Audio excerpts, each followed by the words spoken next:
Magandang araw sa lahat. Kami ang Group 1. Ako si Kevin Cruz. Group 2 pala. Sorry. Ako si Kevin Cruz. Ako si Christina Yuha. Ako si Adonai Considina. Ako si Dad. Ako si John Hargiendo. So kami pala ang magtatalakay ngayon sa paksang audience bilang magbabasa ang kahalagan ng kolaboratibong pagsulat. Uy, mainit ay. Huwag mong i-ano yung electric pan ito. So, magsitahimik lahat. Magsitahimik lahat, please. Listen. So, magandang araw sa lahat. Magandang araw. Kami ang pangalawang pangkat na mag-discuss sa harap niyo. Ang ating tatalakayin ngayon ay ang paksa, ang audience bilang mambabasa at ang kahalagahan ng kolaboritong pagsulat. Sorry. So, ang layunin po dito ay natutukoy ang halaga ng audience bilang mambabasa, na isa-isa ang mga paraan ng pagtatasa sa profile ng mababasa, na ikakategorya ang mga uri ng mababasa ng komunikasyon teknikal at nagagamit ang pangunahing kaalaman at kaisipan sa kolaboratibong gawain. So, nandito rin sa layunin ito ang pagkikilala at pagtutukoy sa iyong audience bilang mababasa ay isang napakahalagang salik na nararawat mong isaalang-alang sa pagbuo ng anumang sulatin. Nandito rin ang dagdag pa ang lalong higit na umuunlad na mga anyo ng pagkikipag-ugnayan sa daigdig ay nagsisilbing haligi nga mga makabagong paraan ng pagkikipag-komunikasyon gaya ng electronic, mail o email at iba pang social networking sites. Sadyang complex ang naidulot ng pandaigdigang komunikasyon sa larangan ng komunikasyong teknikal at sa makatuwid ang pagtukoy at pagkilala sa iyong audience bilang mambabasa at tagatanggap ng mensahe higit na mahalaga upang malinaw mong maiparating ang iyong mensahe. So, importante talaga ang komunikasyon teknikal sa pamilya. Bawat babasahin ay may makatakdang audience. Ito ang pangunahing tuntunan, hindi mo dapat makiligtaan. So, narito ang ilang gabay na maaaring paghilayan. Una, sino ang mambabasa? Pangalawa, ano ang kailangan nilang impormasyon? Makikita dito lahat. Pangatlo, saan nila ito babasahin? Pang-apat, kailan ito babasahin? Pang-lima, bakit kailangan nilang basahin ang impormasyon? Pang-anim, paano nila ito babasahin at uunawain? At ang ikapito, ang mga gabay na ito ang tutulong sa iyo upang mahubog at makilala kung anong uri sila ng magbabasa. Ipagpatuloy mo, Ana. Apat na gabay sa mga mambabasa ng komunikasyong teknikal. Una, karamihan sa mambabasa ng mga komunikasyong teknikal ay nakatuon lamang sa mahalagang impormasyon iyong binabasa. Kalawa, ang mga mambabasa ang nagbibigay ng interpretasyon ng tekstong iyong isinulat. Tatlo, tandaan, kung mas maikli ang teksto, mas binabasa nila ito. Apat, sa isang kalukuyan, isa sa preferensiya ng mga mambabasa ang infographics sa halip na maihatid ang mensahe. So, sa paggabay ng pagtatasa ng mambabasa ng komunikasyon teknikal ay meron silang apat na guide. Ito. Sunod. Apat na uri ng mambabasa. Apat na uri ng mambabasa. Ang unang uri ng mambabasa, ang primaryang mambabasa. Sila ang tuwirang pinatutunguhang iyong mensahe na umaaksyon o nagbibigay pa siya. At ang pangalang mambabasa, ang sekundaryang mambabasa. Sila ang mga nagbibigay payo sa primaryong mambabasa. At ang pangtatlong mambabasa ay ang tersiyang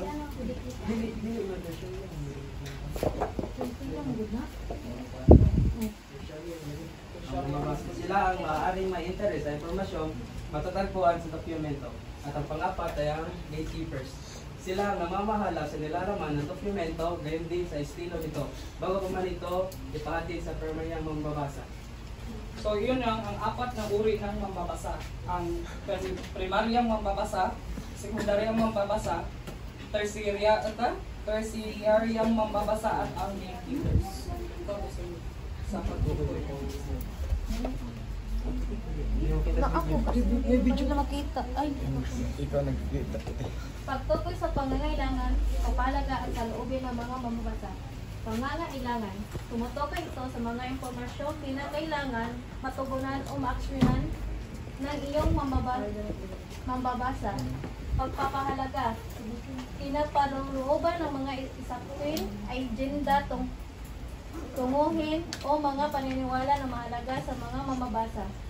Ikatlo, sa loobin, ito ang nagsisilbing tugon ng mamambasa sa iyong isinulat na makakapekto sa kanila. Iyon ang pagtukoy sa pangangailangan, pagpapahalaga at sa loobin ng mga mambabasa. So ang kolaborasyon ay pangunahing prinsipyo nito na may pamalas ang kalakasan at konsentrasyon ng bawat individual na may babahagi nga sa grupo. So ilan dito sa mga bentahe ng kolaboratibong gawain ay mga sumusunod. Una ay ang nakasentro sa kalakasan ng bawat membro. Ito ang paghahati nito ang complex na gawain sa pamamagitan ng wastong distribusyon. Ang pangalawa naman ay napalulutang ang pagkamalikhain. So dito rin nagagawa nitong mabigyang diin ang magkakaibang perspektiba ng bawat membro na nagpapalakas sa kalamang paggrupo. Pangatlo naman ang nagpapalakas ang paniniwalang pansamahan. Dito naman sa kasalukuyan, malakas ang impact ng pananaw na shared responsibilities sa alinmang larangan. Sa pamamagitan nito, nagiging kaya-aya ang daloy ng proyekto. So gayunman, ang konsepto ng kolaborasyon na maaari din magdulot ng tunggalian ng mga individual, ng mga membro at maging ng buong grupo. Meron ding 4 na yugto ng kolaborasyon. Ana, pagpatuloy. Di kita pala. For me, ang pagbigay ng buhay ng misyon ay nagpapatakda ng mga layunin na pagtungkol sa responsibilidad ng pagmamahal. Tumutungkol ito sa wastong pamamahala ng panggalin at tensyon ng panimuno ng pagmamahal ng pagmamahal. Ngunit, nagtasa ng kaisahan ng grupo. Napakasundo doon ang pag-aakini sa mga nakdang layunin at pagtibay ng samahan at propokasyon ng papel bilagang mana ng bawat membro. Pangapat, performing. Ang pagbahagi ng pamumuhin ng pagkatahati ng gawain ng pagkugunan ng pagmamahal ng pagkakaiba ng kanilang mamamagal ng pamumuhin. Ito ng person ng grupo na higit sa depende ng gender nito ay gusto na wastong pagkagabay. Ang muling pagdalawang yugto naman ay pagkita ng paglakasan ng bawat membro dahil sa pagkaroon nila ng ganap ng pagkaunawa ng pagkabubong proyekto. Okay. So sa recap ng ating babasahin ngayon ang audience bilang mambabasa at ang halaga ng kolaboratibong pagsulat. So merong 4 na gabay sa mga mambabasa ng kombinasyong teknikal. Ito yung 4 na gabay. Tapos, meron ding 4 na uri ng mambabasa. Ang primaryang mambabasa, sekundaryang mambabasa, tertiaryang mambabasa at gatekeepers. Meron din dito sa loob ng pagtutukoy sa pangangailangan, pagpapahalaga sa loobin ng mga magbabasa at ang kolaborasyon. So ilan din dito sa mga bentahan ng kolaboratibong gawain ay meron din ditong 3. Ito nakasentro sa pagkalakasan ng bawat miyembro, napalulutang ang pagkamalikhain at napapalakas ang paniniwalang pansamahan. Meron ding 4 na yugto ang kolaborasyon. Ito ay ang forming, pangalawa storming, pangatlo norming, at ang pang-4 ay ang performing. So, meron ba kayong mga katanungan at mga hindi naintindihan para malinawan ng lahat? Do you have any questions?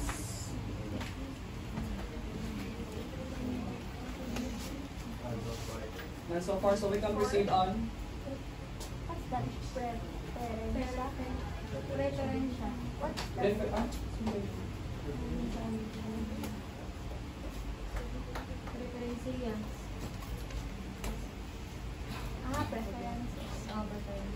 Ito.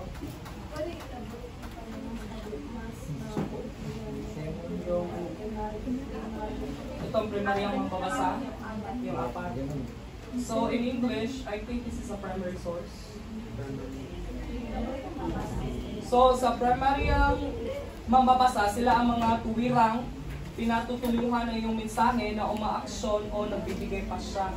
So, sila they're giving actions and they're giving opinions. Pasya. Matubang. Tama ba? Oo. Sa sekundarya naman, sila ang magbibigay payo. So, they're giving opinions sa primaryang mambabasa. Yung tertiarya naman, yung pangatlo, sila ang maaaring may interest sa impormasyong matatagpuan sa dokumento. Sila yung nagsisilbing evaluator or interpreter gamit ng iba't ibang perspektiba. So, they're giving evaluation of or interpreting about the different kinds of perspectives. The gatekeepers, sila ang namamahala sa nilalaman ng dokumento. Gayon din sa estilo nito bago pa man ito ipahatid sa primaryang mambabasa. So, para silang sila yung ano ba tawag doon?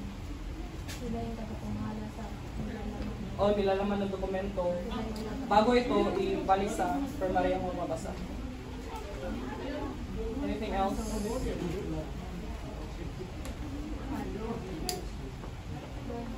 So, bibigay kami ng katanungan pero hindi na.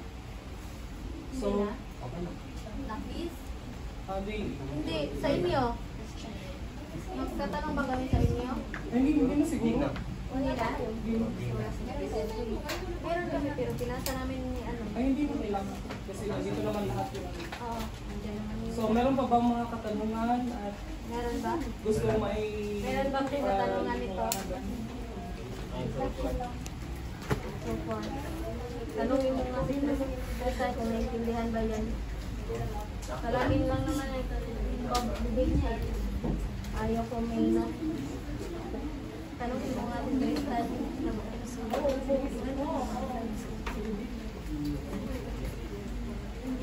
Wala ka na magawa doon kasi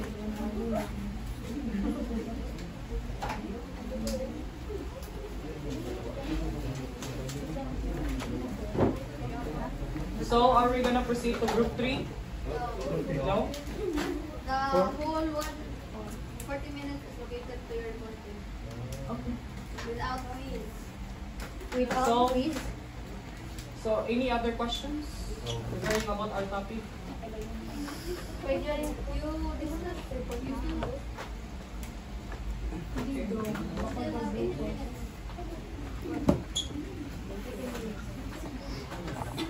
So, nakalaan din dito ang pagtukoy sa pangangailangan, pagpapahalagaan sa loobin ng mga mambabasa. So, ang pangangailangan naman dito ay tumutukoy ito sa mga impormasyong kailangan matugunan o maaksyonan ng iyong mambabasa. Pangalawa naman ang pagpapahalaga. So, lulooban ito ng mga isapin o agenda, tunguhin o mga paniniwala ng halaga sa mga mambabasa. Ang sa loobin naman ito ang nagsisilbing tugon ng magbabasa sa iyong isinulat na maka-apekto sa kanila.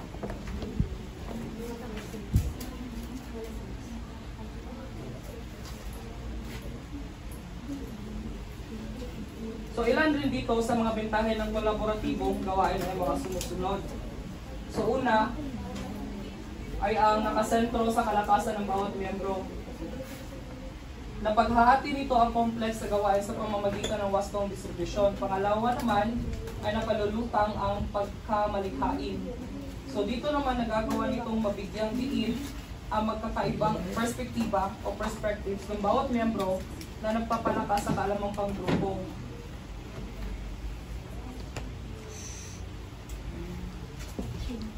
Dito pala na yung creativity ng mga mababasa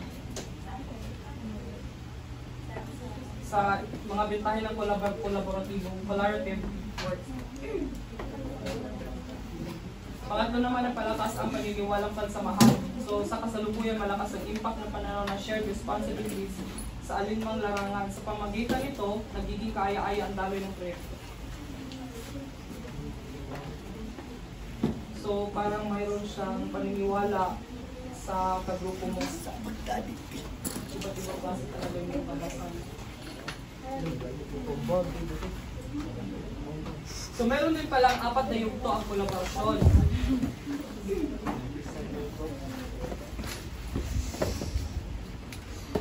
Una ay ang forming, ang pagbibigay buhay sa misyon, pagtatakda ng mga layunin, pagtukoy sa mga responsibilidad at pagmamapa ng schedule.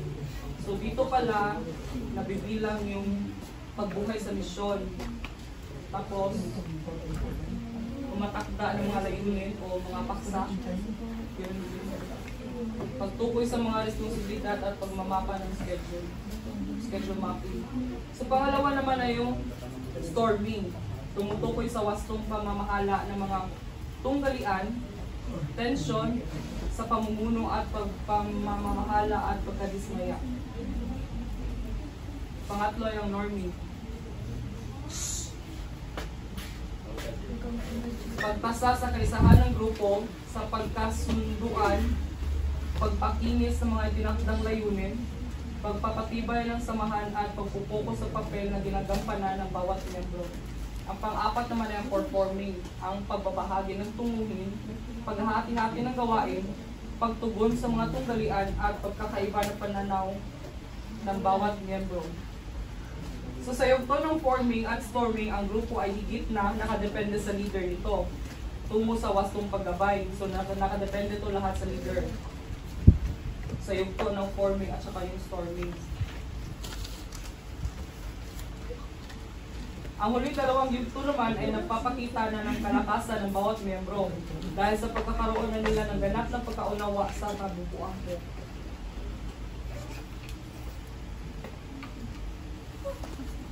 Pwede nyo sulat yung mga important details. Lahat ito ay mga importanteng detalye tungkol sa ang audience bilang mambabasa at ang kahalagahan ng kolaboratibong magsulat. Ito.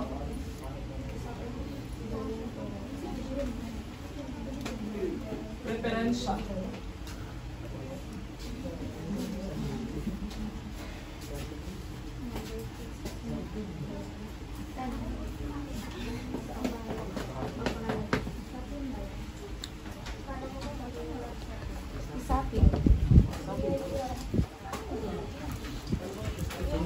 Siguro usapin to, pero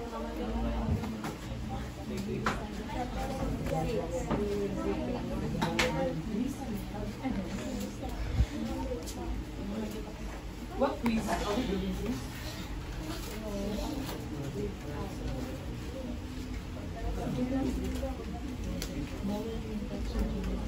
Sana naintindihan niyo lahat yung mga sinasabi namin dito. Kasi kung hindi, nasa sa inyo na yun. Lalabas ito sa... Feel ko mo, lalabas ito sa ano sa exam. Send na lang yan. Yeah. Send na lang sa DC mamaya. Bakasan mo rin wala sa GC. Dito naman sa Chika Minute, di ba? Chika Minute eh? Or sa- Hindi. Chika Minute yun. Huwag daw sa chika Sa puti. version 1. Puro kadol yung tao doon eh. Ikatin na yan, pre.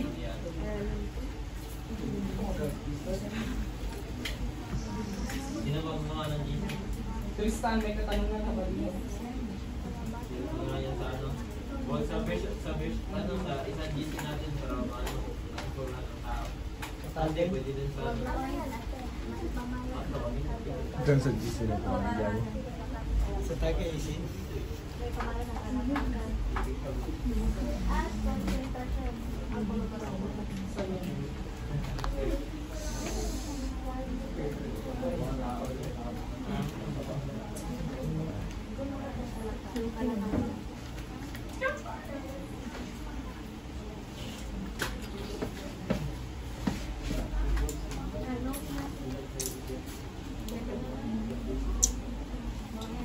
Kevin. Kevin.